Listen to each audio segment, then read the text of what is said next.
Moscou, Rússia, 1935. Um plano é elaborado para fazer desta a cidade mais impressionante sobre a face da Terra. A ideia de Iosif Stalin, um ditador assassino, um visionário implacável. Ele submeterá uma nação inteira à sua vontade. Ele conseguiu transformar uma sociedade agrícola em uma superpotência mundial em poucos anos. Moscou seria um exemplo. 7 décadas depois, restam apenas vestígios do mundo que Stalin tentou construir. Nossos pesquisadores farão uma minuciosa pesquisa e encontrarão provas do alto preço pago pelo povo para realizar o sonho de Stalin. As pessoas eram trazidas para cá e depois desapareciam. 22 mil dos 400 mil que trabalharam no canal morreram. Ele ceifou vidas. Está nas profundezas do subterrâneo e nas paredes de um enorme arranha-céu. É o mundo perdido da super-cidade de Stalin.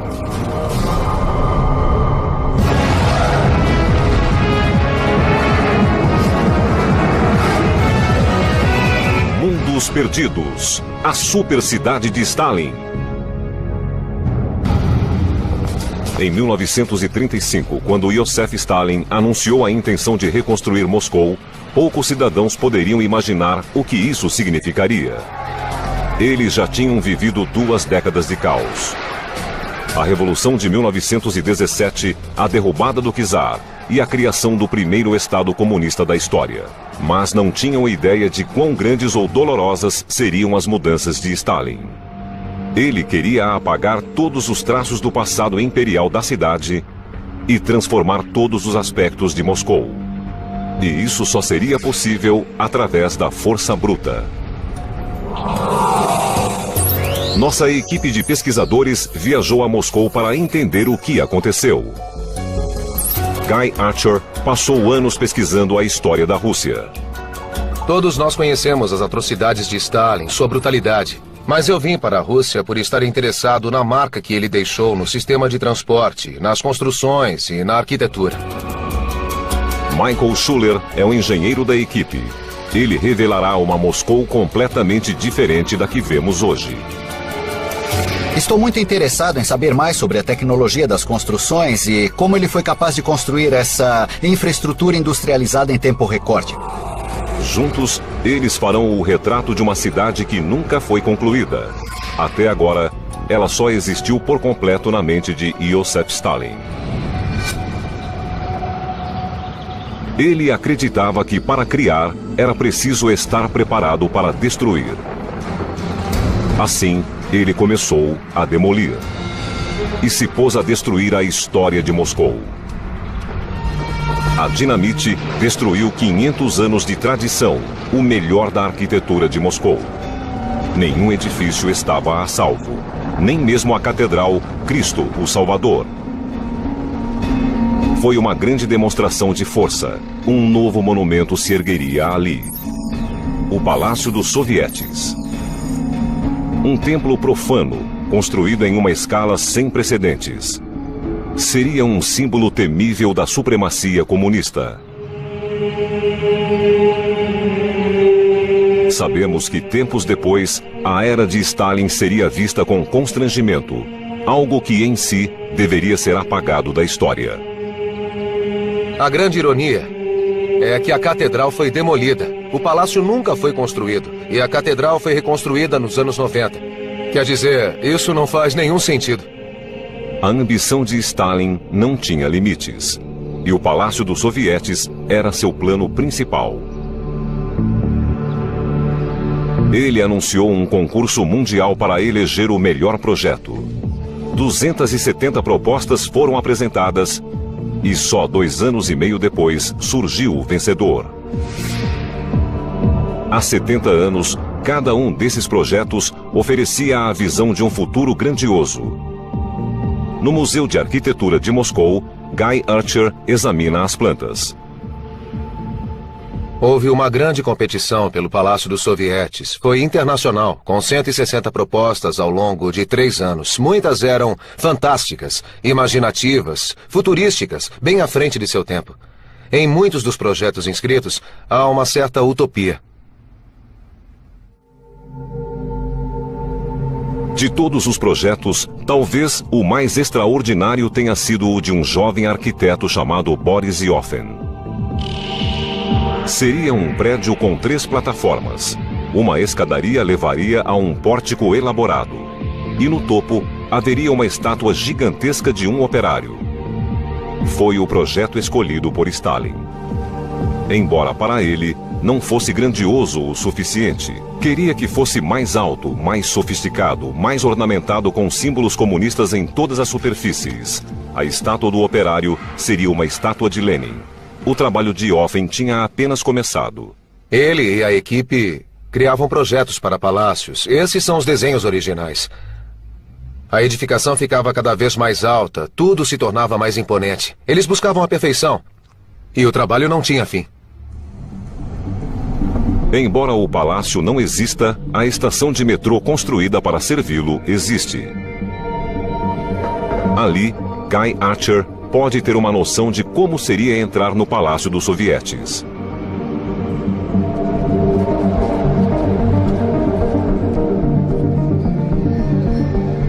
Estou no metrô, bem embaixo de onde estaria o Palácio dos Sovietes. E aqui, desta estação, nós podemos ter uma ideia de quão belo e ornamentado seria o edifício. A iluminação, o mármore e a pedra branca mostram o padrão desejado por Stalin. Conversando com o arquiteto Matt Johnston, Mike conclui que, com um palácio dessas dimensões, Stalin queria mostrar ao mundo o poder da Rússia. Você pode ver que o tamanho da igreja original é bem grande. O Palácio dos Sovietes, com a estátua de Lenin no topo, teria 416 metros. É incrível. Muito maior, é. Bom, eu tenho aqui uma representação que dá a noção da dimensão. Este aqui é o esboço da edificação. Com a estátua de Lenin no topo. É, e você pode ver o tamanho da catedral atual, que tranquilamente caberia dentro. Absolutamente incrível. A Estátua da Liberdade seria algo dessa altura. Sem dúvida. A mais alta construção do mundo na época. A construção começou em 1935. Uma fundação foi cavada no local da catedral demolida pelos operários de Stalin. Depois, foi colocada uma base com um anel de vigas de ferro. Porém, com a eclosão da Segunda Guerra Mundial, o aço foi retirado e usado para construir armadilhas para tanques. Mike Schuller e Matt Johnston acreditam que, mesmo que a construção tivesse continuado, o projeto estava condenado ao fracasso. O complexo teria avançado até o rio e ali o leito da água é bastante alto, o que traria muitos problemas com infiltração nas fundações que eram muito profundas. Outro problema é que todo o complexo poderia deslizar rio abaixo. O solo ao longo da margem do rio não é muito Correto, há muita areia no solo, é bastante instável. Talvez tenha sido uma das razões de nunca ter sido construído. Foi uma das razões de nunca ter sido realizado. Construir o Palácio dos Sovietes poderia ser tão impossível quanto construir uma casa na areia. No Museu de Arquitetura de Moscou, Mike e Matt descobrem mais problemas. Aqui você pode ver como era de fato o projeto. Havia uma série de questões técnicas. Um dos problemas era o clima. A média era de 200 dias por ano com nebulosidade até aqui. Você olharia para cima e veria as pernas das calças e as costas. Não é uma configuração muito respeitosa. Há algumas questões estruturais associadas com o auditório. Sim, achei um corte transversal do edifício. O estudo das plantas demonstra que, embora espetacular, teria sido impossível construir o palácio. Bom, aqui é o auditório para 21 mil pessoas. Um enorme espaço vazio coberto por uma abóbora. Isso, e aqui dentro vemos um problema, isto é, um edifício sobre um grande espaço vazio. Sustentaram um arranha-céu sobre um espaço vazio. Estruturalmente não é uma coisa lógica. Mesmo hoje, construir algo assim seria muito difícil e na época, tecnicamente, não era viável. Praticamente impossível. Esse fato foi mantido oculto do povo russo. Fotografias e filmes falsificados induziam a crença de que o palácio seria rapidamente concluído. Se tivesse sido construído, o Palácio dos Sovietes seria tão alto que você teria de recuar muito para ter uma visão geral dele. Teria sido a construção mais imponente de seu tempo. Feito de mármore e rocha vulcânica, um enorme auditório levaria a um labirinto de museus, saguões, restaurantes e uma biblioteca de 500 mil livros. Elevadores expressos subiriam a uma velocidade de 5 metros por segundo. Mas eram apenas sonhos. Stalin imaginou o edifício em uma escala que não poderia ser e nunca foi construída. Sua ideia de perfeição não se tornou realidade. Ele era um homem terrivelmente prático. Estabelecia objetivos e encontrava maneiras de atingi-los. Ele queria construir sua super cidade. O custo humano não importava. A seguir, nossos pesquisadores se aprofundam na pesquisa sobre a Moscou de Stalin. Descobrem o segredo sinistro de seu sucesso: trabalho escravo. Nossos pesquisadores estão descobrindo como Stalin pretendia transformar seu país em uma superpotência. As reformas que ele impôs às indústrias da Rússia estabeleceram uma série de objetivos inalcançáveis. As consequências para a nação foram fome, miséria e um banho de sangue. Mas um êxito ele alcançou. Em uma década, a Rússia se tornou uma força considerável e Moscou, a cidade que mais crescia no planeta. Porém, em pouco tempo, tornou-se impossível manter o ritmo das mudanças. As novas fábricas e centrais elétricas exauriram os recursos da cidade. A população de Moscou duplicou, mas o fornecimento diário de água caiu à metade. Para evitar uma seca catastrófica, Stalin apresentou uma solução grandiosa: um grande sistema de canais para fornecer água potável, energia e uma malha de transporte de mercadorias pesadas. O segredo seria conectar o precário rio Moscou ao poderoso Volga. Moscou teria de volta sua energia vital. O projeto era típico de Stalin. O canal seria o maior possível e a construção se daria em tempo recorde. Em 4 anos e 8 meses, 128 quilômetros do canal foram abertos. Tinha 5,5 metros de profundidade e mais de 90 de largura. Stalin sabia que tal triunfo da engenharia seria uma grande propaganda. Guy obtém mais informações junto à professora Cynthia Ruder.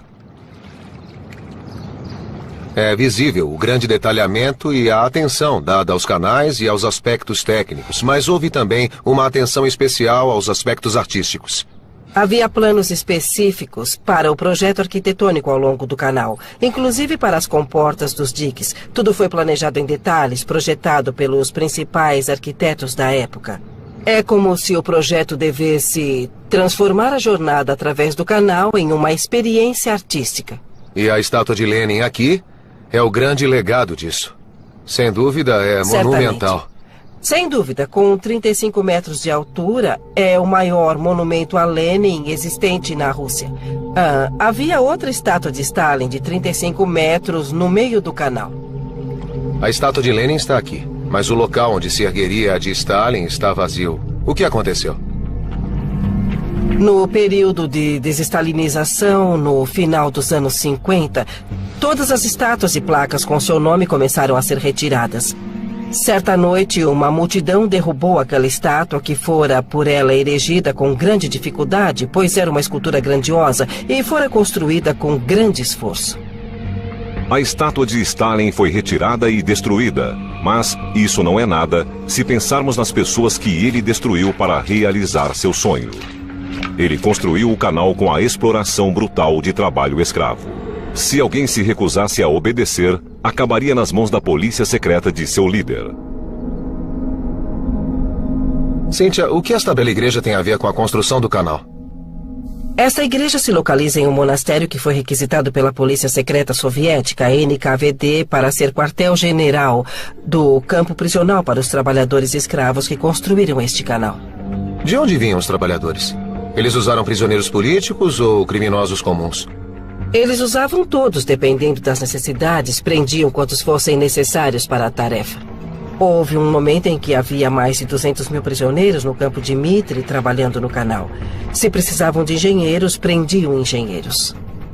E para isso, a NKVD cometeu o maior dos sacrilégios, transformando esse belo monastério num campo de prisioneiros. Correto. A rede de prisões chamada Gulags seria o projeto mais lembrado de Stalin. Essas prisões tinham capacidade para encarcerar 2,5 milhões de pessoas, cada uma delas um trabalhador em potencial. Transformados em escravos, eles cavavam com pás e picaretas. Não havia máquinas.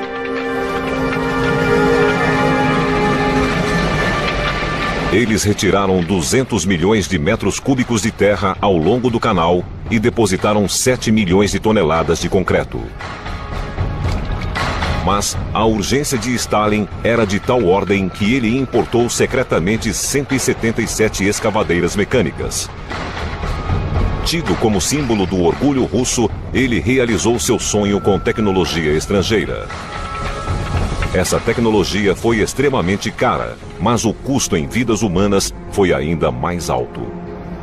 Guy Archer e Cynthia Ruder visitam um monumento construído para homenagear os mortos.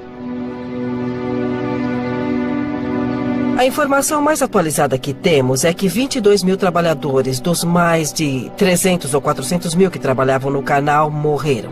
E cerca de 5 mil pessoas foram retiradas do campo para um local ao sul de Moscou e fuziladas. Esse cálculo não inclui os milhares de pessoas que morreram nas enfermarias, nos hospitais e nas margens do canal. Talvez devido a doenças que já portassem antes de chegar. São estatísticas terríveis. Mas Stalin era um homem determinado, e a condição de seus trabalhadores não lhe importava. Esse mesmo apetite voraz por destruição devastaria o interior da Rússia. Abrindo caminhos através de aldeias, o canal Moscou-Volga simplesmente apagou muitas delas do mapa. Essa torre de igreja é tudo o que resta de uma movimentada aldeia, inundada pelos engenheiros de Stalin. A aldeia de Kayazia ficava ali. 2/3 dela foram inundados e os construtores do canal deixaram a torre na esperança de que pudesse ser usada como um farol para a passagem no canal. Ao demolir cada aldeia que estava em seu caminho, Stalin transformou a paisagem. E a construção de um intrincado sistema de comportas e reservatórios provocaria ainda mais destruição. Estou a 128 quilômetros a nordeste de Moscou, no começo do sistema de canais Moscou-Volga, e embora o rio Volga e Moscou estejam quase na mesma elevação, há uma série de montanhas no meio. Assim, ele fez os trabalhadores construir muitas casas para bombas, reservatórios e comportas de câmaras simples e duplas para levar a água e os navios montanha acima. Essa rede de comportas eleva a água a 40 metros antes de começar uma descida íngreme para a cidade de Moscou. No centro dessa rede de canais, há um enorme reservatório que contém as águas do Volga e alimenta o canal. É esta a chave do funcionamento de todo o sistema. Estou no Lago de Moscou, um enorme reservatório no continente, formado após a construção da represa de Ivankovo, que literalmente mudou o curso do rio Volga. Ao conectar Moscou ao Volga e construir um reservatório de 518 quilômetros quadrados para regular esse abastecimento, a cidade floresceu. Após percorrer 128 quilômetros, o canal entra em um aqueduto de 27 quilômetros para finalmente chegar ao sistema de distribuição de água de Stalin. Para manter o estilo monumental do canal, Stalin ordenou que as unidades de filtragem de água também fossem grandiosas. Isso parece uma das primeiras salas de filtragem. A água do canal Moscou-Volga chega aqui, na primeira etapa de filtragem da água potável para a cidade de Moscou. Assim, Moscou passou a ter um abundante abastecimento de água. Mesmo hoje, essa rede de abastecimento fornece 12 milhões de metros cúbicos de água, quase todo o consumo diário da cidade. O canal foi um grande sucesso. Recuperou o nível do rio Moscou, possibilitando ao exército levar homens e máquinas para qualquer direção e permitindo o transporte de combustível, madeira, carvão e ferro para qualquer ponto da União Soviética. Ao dar a Moscou um corredor de transporte para os 5 mares, a Rússia estava mais próxima de se tornar uma superpotência. O canal Moscou-Volga foi saudado como um dos feitos de engenharia mais notáveis de seu tempo. Mas o número de pessoas que morreram para que isso acontecesse foi mantido em segredo pelo Estado russo. A seguir, nossos pesquisadores entram no mundo da elite de Stalin, um lugar de privilégios, luxo e medo, e descobrem como ele construiu um Estado dentro do Estado para manter seu domínio absoluto.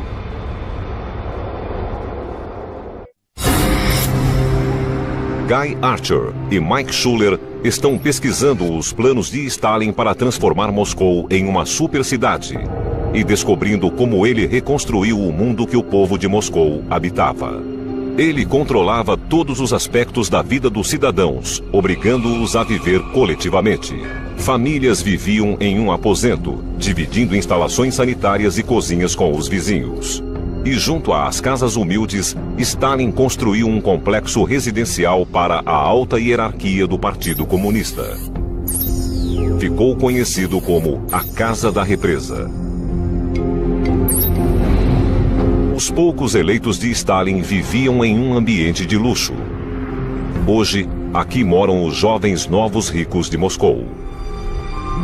Poucos imaginam que seus apartamentos já abrigaram membros da cúpula comunista. Nossos pesquisadores tiveram acesso ao museu do edifício. Eles querem saber como era a Casa da Represa na época de sua construção. O arquiteto Matt Johnston acompanha Mike Schuller. Esse é um apartamento da época de Stalin e devia ser assim. O museu montou com mobília da época? Exato. Aqui há uma escrivaninha, um móvel grande e bem pesado. É um belo móvel. Gostaria de ter um assim lá em casa. Todos os móveis receberam números. Por quê? Bom, foram numerados para que nunca se esqueça de que pertencem ao Estado. Este é um apartamento do jeito que deve ter sido na época. Tem muitos aposentos, quartos separados, salas. E qual a diferença entre isso e as condições de vida da maioria dos soviéticos? Grande, enorme. As pessoas viviam mal, havia escassez de moradia e muitas famílias com, digamos, 4 pessoas viviam em um aposento desse tamanho. Um quarto assim era todo o espaço que tinham? É. Incrível. Então os oficiais de Stalin viviam no melhor lugar da cidade. Isso mesmo. No teatro do edifício, Guy Archer se encontra com Kira Alilueva, a sobrinha de Stalin. Ela já morou aqui. As pessoas passavam fome e havia os cupons de alimentação. A situação era muito ruim. A vida era melhor para a gente como meu pai, que era militar. Vivíamos bem e tínhamos jantares fornecidos pelo Kremlin, mas nem todos tinham esse privilégio. Kira conta que a Casa da Represa tinha todos os serviços de uma pequena cidade. Os projetistas buscaram inspiração em edifícios como o Rockefeller Center. Ele foi projetado para ser autossuficiente. Os moradores não tinham necessidade de sair de lá. Era muito bem organizado, separado em uma série de blocos. Havia blocos para moradia, um bloco para lojas, um teatro e até uma área coberta para treinamento de tiro. Fiquei curioso em saber como poderiam ter construído isso bem nas margens do rio Moscou e descobri que construíram sobre um velho pântano. A qualidade do terreno não importava para Stalin. A construção tinha de ser ali, de frente para o Kremlin. Não para que seus oficiais se sentissem parte do governo, mas para que pudessem ser vigiados. Assim, os engenheiros receberam a tarefa de tornar as fundações seguras. Procurei esta obra para ter uma ideia melhor de como deviam ser as fundações. Há uma série de colunas de concreto armado. Para formá-las, primeiro são feitas profundas perfurações no solo para ultrapassar o solo ruim e encontrar apoio firme. Vergalhões reforçados são colocados nas perfurações e o espaço é preenchido com concreto. Os construtores de Stalin usaram cerca de 3.000 colunas e uma camada de concreto de 1 metro de espessura para suportar o enorme peso da casa da represa. Foi assim que eles solucionaram o problema do solo pantanoso. Uma solução caríssima. O orçamento original foi sem precedentes, 7 milhões de rublos. Mas, no final, triplicou para a estonteante cifra de 20 milhões de rublos. O que ninguém imaginava é que essa construção extremamente cara seria usada para aterrorizar o círculo mais próximo de Stalin. A brutalidade do poder de Stalin naturalmente fez sua popularidade cair. Seu temor pela oposição logo se transformou em paranoia. Ele designou guardas para cada entrada do edifício, aparentemente para proteger quem estava dentro. Porém, muitos acreditavam em outro motivo. Os guardas registravam cada visita e garantiam que às 11 da noite todos os estranhos já tivessem saído do edifício. Quando Stalin se tornou ao mesmo tempo mais confiante e mais paranoico, ele se voltou contra o próprio Partido Comunista. Embora a Casa da Represa fosse um refúgio luxuoso durante o dia, à noite era tomada pelo terror da polícia secreta.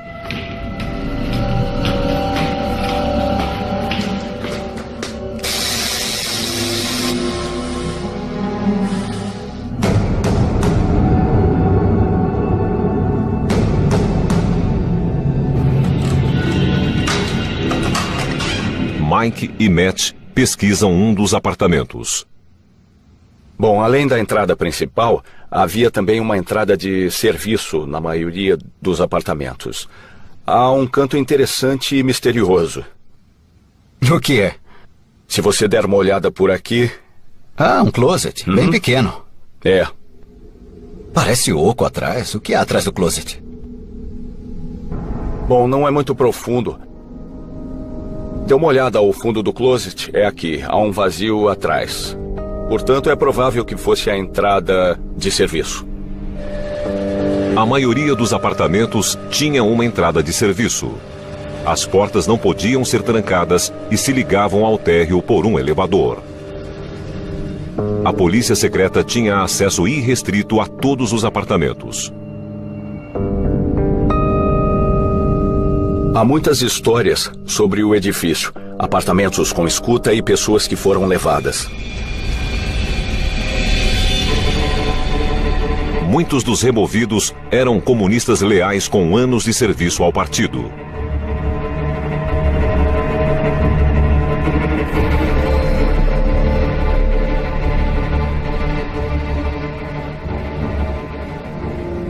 Nem a família de Stalin foi poupada. Quando levaram minha mãe, foi um pesadelo. Tentei descobrir o destino dela. Mas eles diziam que não sabiam de nada. Na noite de 5 de dezembro de 1948, eu estava dormindo e eles entraram no apartamento direto do elevador. Meu irmão me acordou e disse que tinham vindo me buscar.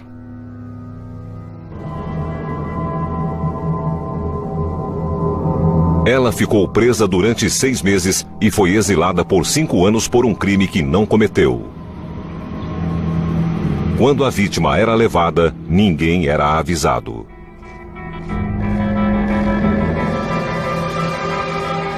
A polícia secreta vinha, levava alguém do apartamento e depois colocava um lacre de cera na porta para impedir que outras pessoas entrassem, como que estamos vendo aqui.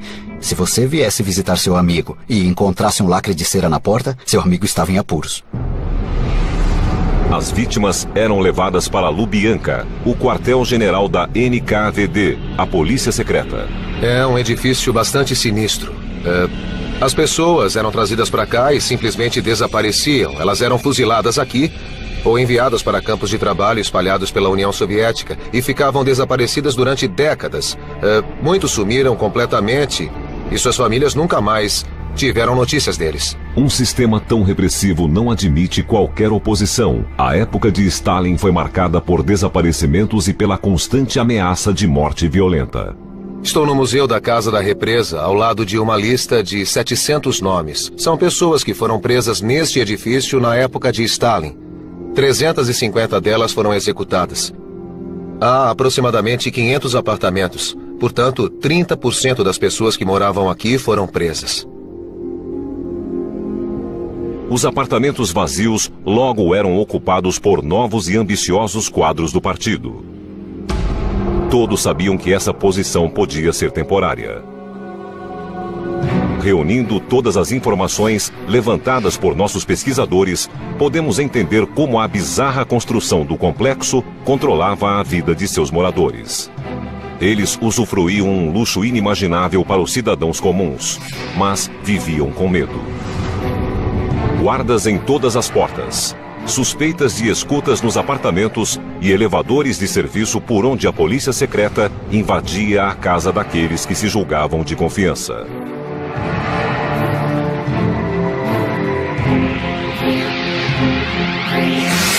A seguir, nossos pesquisadores descobrem que a tensão interna foi o menor dos problemas de Stalin. A Grande Guerra Patriótica, a Segunda Guerra Mundial, foi seu grande teste e um sofrimento para Moscou. Mike Schuller e Guy Archer estão descobrindo o plano de Stalin para Moscou nos anos 1930. Seus projetos de construção transformaram a cidade e a vida de seus habitantes, ao custo de sofrimento humano em grande escala. No total, 7 milhões de pessoas foram presas e mais de 1 milhão executadas. Tudo em nome da revolução. E os projetos continuavam. Ele planejava construir um metrô espetacular. A estrutura mais majestosa já vista em sua super cidade. Como a vida na superfície de Moscou era muito difícil, Stalin queria que o metrô fosse um lugar brilhante e feliz. O segredo seria encher as estações de luz e criar grandes espaços abertos. Revestidos de mármore e ostentando mosaicos impressionantes, essas obras grandiosas se tornaram verdadeiros palácios para o povo. Eram uma cortina de fumaça, luzes e espelhos para fazer o povo esquecer a miséria da vida. Nenhum outro sistema metroviário no mundo é tão ornamentado, luxuoso e sofisticado. Hoje, o sistema está em expansão. Mike Schuller conversa com o engenheiro Brad Malmsten, especialista em métodos russos de construção.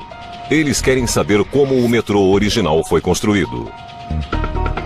É impressionante. Construir um metrô moderno requer todo esse equipamento de alta tecnologia. Os construtores do metrô de Stalin não tinham isso, tinham? De fato não. Mas tinham equipamentos rudimentares como perfuratrizes pneumáticas. A maior parte do trabalho era feita com ferramentas para abertura de minas, como esse velho martelo de metal, pás e picaretas. Os milhares de trabalhadores desciam nos túneis e cavavam com as próprias mãos, tirando o entulho em baldes. Era tudo muito difícil. Nossa, um trabalho fatigante. Sim, deve ter sido terrível, mas com tantas pessoas entusiasmadas em construir a nova Rússia, isso foi possível. Essa foi a grande diferença dos outros projetos de Stalin. O metrô foi construído por voluntários. Foi o maior projeto civil de construção da União Soviética. Dele participaram 75 mil trabalhadores, entre os quais muitas mulheres. Eles estavam ali por livre e espontânea vontade, mas as condições de trabalho eram perigosas. Era muito escuro, muito úmido, extremamente perigoso. Muitos morreram durante essa construção. Às vezes os trabalhadores caíam uns sobre os outros, às vezes tinha um incêndio, às vezes o túnel cedia e as pessoas desapareciam. Muita gente morreu, o perigo era enorme. Já descemos bastante e está cada vez mais quente e abafado. Ventilação deve ter sido um outro problema. É muito abafado mesmo hoje. No passado deve ter sido ainda pior, porque eles não tinham um sistema de ventilação no túnel já previsto no projeto de construção, como acontece hoje. Eles só contavam com a descida natural de ar pelo túnel até eles. Com o túnel aberto, o passo seguinte era torná-lo seguro. As paredes foram revestidas de ferro e concreto fundidos no local. Só perto do fim da construção, eles adotaram a técnica moderna de levar concreto pré-fundido em partes. Uma camada de cimento foi adicionada para afastar a umidade.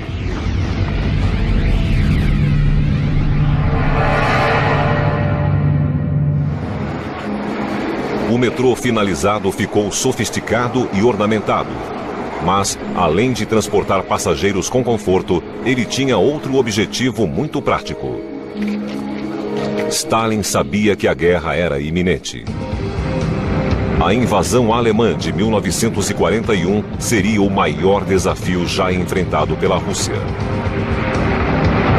Com os aviões de combate de Hitler riscando os céus de Moscou, as estações de metrô se transformaram em bunkers, verdadeiros santuários diante de um ataque terrível. Guy obtém mais informações do historiador Sergei Nikitin. Eles colocaram no metrô, além dos dispositivos normais que geralmente são usados, outros mecanismos como portas especiais. Portas enormes que, quando fechadas, protegiam a estação de ataques de gases, por exemplo.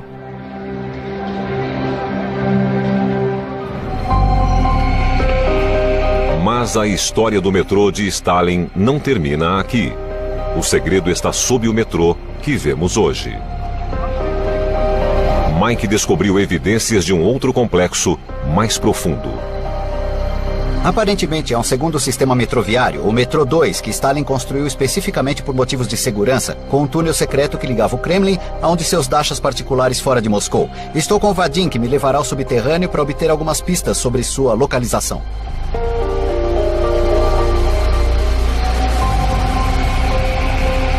O solo abaixo de Moscou é cheio de túneis.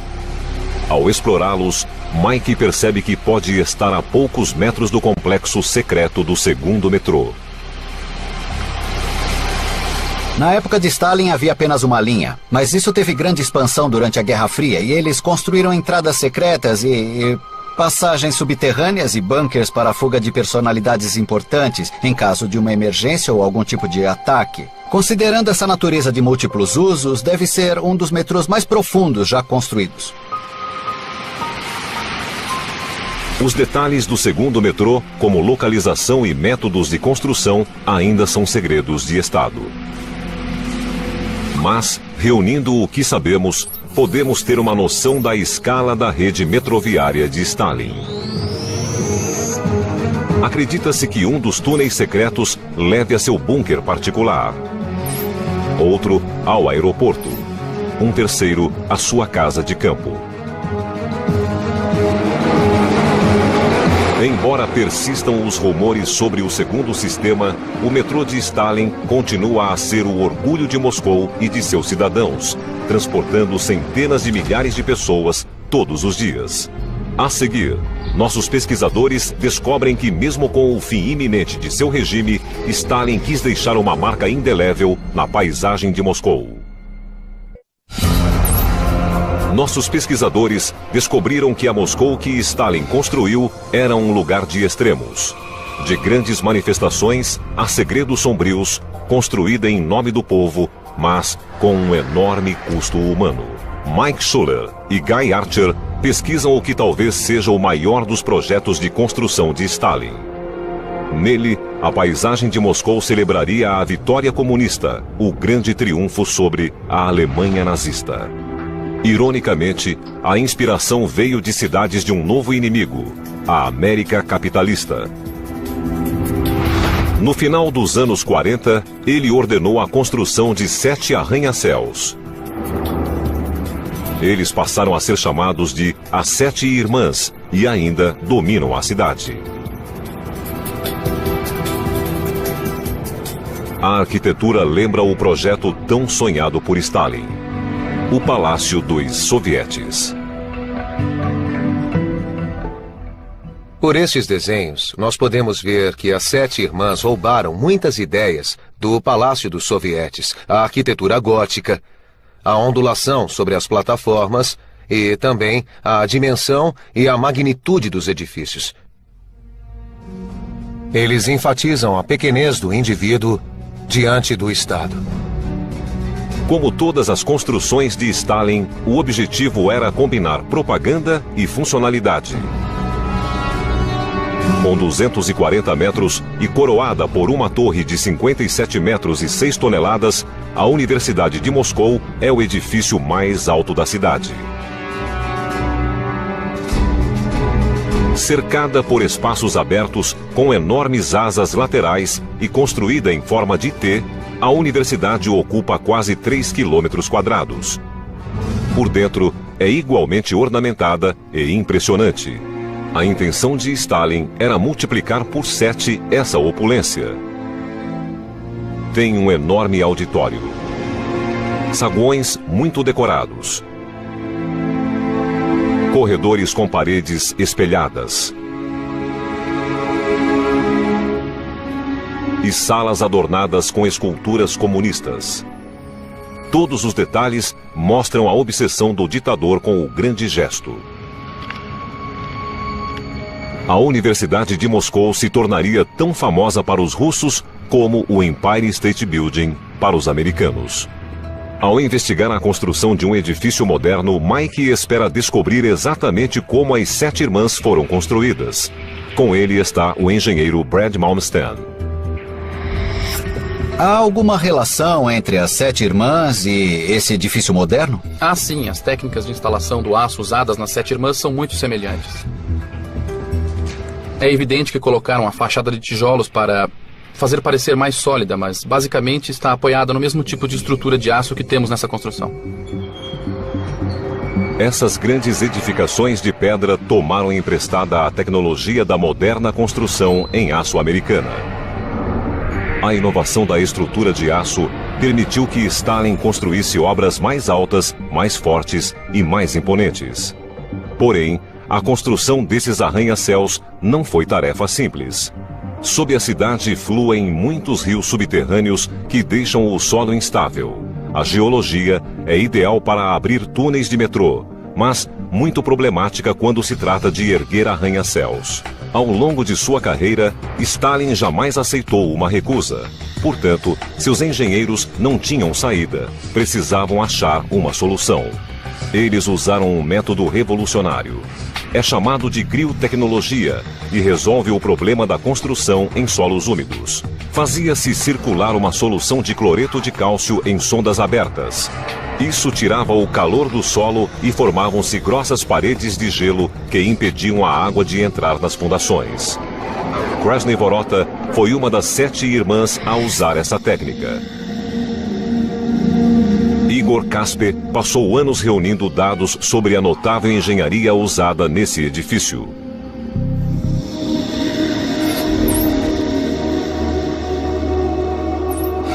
O projeto determinava que ele fosse construído sobre uma estação de metrô e incluísse uma nova entrada. O grande problema é que congelar essa área de solo para completar a estação faria o solo expandir e ergueria um lado das fundações do arranha-céu. Quando a construção terminasse e o solo descongelasse, as fundações do edifício cederiam.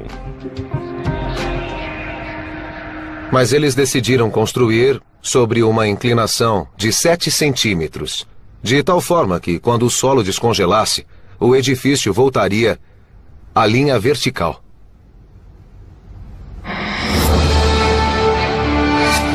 À medida que a estrutura de aço subia, a saúde do ditador deteriorava.